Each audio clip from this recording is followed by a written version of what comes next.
السلام علیکم ورحمۃ اللہ وبرکاتہ۔ 6 کلاس اسلامیات کا ہمارا سبق نماز کی اہمیت و فضیلت چل رہا ہے۔ تو اگلا سوال آج کا ہمارا ہے فرائض نماز کون سے ہیں، وضاحت کریں۔ فرائض نماز، تو فرائض نماز میں سب سے پہلے تکبیر تحریمہ ہے۔ تکبیر تحریمہ دونوں ہاتھ اٹھا کر اللہ اکبر کہنا تکبیر تحریمہ کہلاتا ہے۔ دوسرا ہے قیام و قرات۔ قیام سے مراد کھڑا ہونا، سیدھا کھڑا ہونا، اور قرات سے مراد تلاوت کرنا، یعنی قرآن پاک کی تلاوت کرنا۔ رکوع، اس سے مراد جھکنا ہے۔ قرات کے بعد گھٹنوں پر ہاتھ رکھ کر جھکنا رکوع کہلاتا ہے۔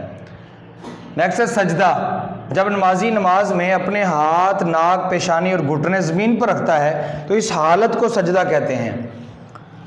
نیکسٹ ہے قعدہ و تشہد، دوسری اور آخری رکعت میں سجدے کے بعد بیٹھنے کو قعدہ کہتے ہیں۔